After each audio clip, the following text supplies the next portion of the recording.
मोदी हटाओ देश बचाओ का पोस्टर अभियान आम आदमी पार्टी चला रही है।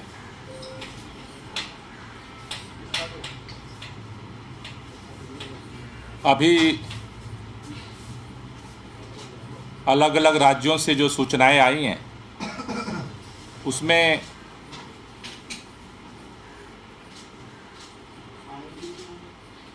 बाईस राज्यों में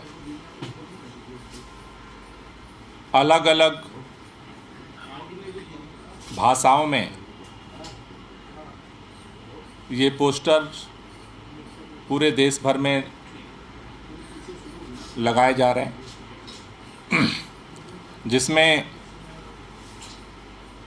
हिंदी अंग्रेजी के अलावा पंजाब के अंदर पंजाबी भाषा में पोस्टर लग रहे हैं, गुजरात के अंदर गुजराती में पोस्टर लग रहे हैं, बंगाल के अंदर पोस्टर लग रहे हैं, उड़ीसा, आसाम, तेलंगाना, आंध्रा, तमिलनाडु, केरला, कर्नाटका, गोवा, महाराष्ट्र सहित हिंदी भाषी सभी राज्यों में, राजस्थान, छत्तीसगढ़, बिहार, उत्तर प्रदेश, हिमाचल, उत्तराखंड में ये पोस्टर लगाए जा रहे हैं। जैसा आप सब जानते हैं कि दिल्ली के अंदर 23 मार्च को शहीद आजम भगत सिंह, राजगुरु सुखदेव के बलिदान दिवस पर आम आदमी पार्टी ने जंतर मंतर पे सभा करके और देश भर में मोदी हटाओ देश बचाओ पोस्टर अभियान की घोषणा की थी। इस अभियान के माध्यम से, इस पोस्टर के माध्यम से आम आदमी पार्टी के अंदर जो किसानों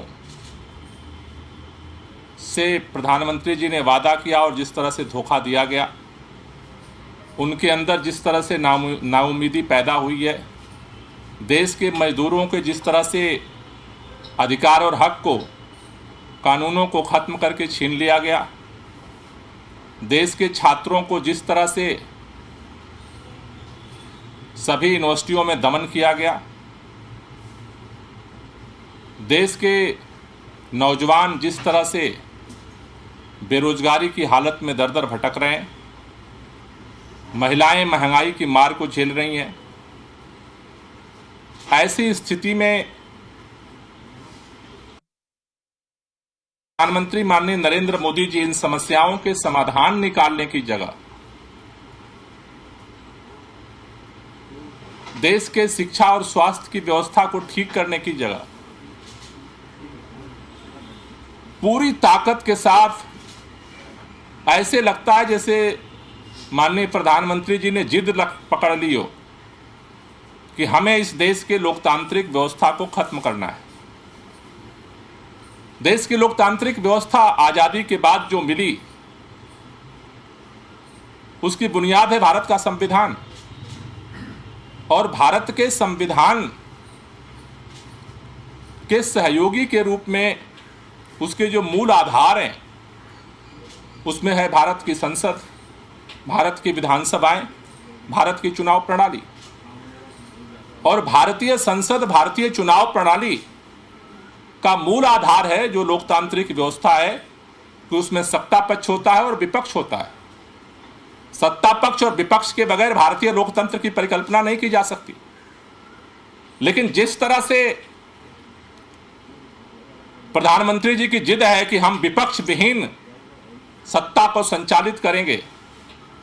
मुझे लगता है कि भारत की पूरी लोकतांत्रिक प्रणाली और भारत के संविधान पर यह प्रहार है। भारत के अंदर स्वतंत्र एजेंसियां बनाई गई जिससे कि कोई भी आमतौर पर सत्ता तंत्र के संचालन के साथ साथ अगर कोई भी जांच की जरूरत पड़े तो स्वतंत्र एजेंसियां इसलिए बनाई गई कि स्वतंत्र रूप से जांच सके, सच्चाई सामने आ सके और न्यायालय अपना स्वतंत्र निर्णय ले सके। लेकिन जिस तरह से एजेंसियों की स्वतंत्रता को खत्म करके अपने मुट्ठी में करने की कोशिश हो रही है, वो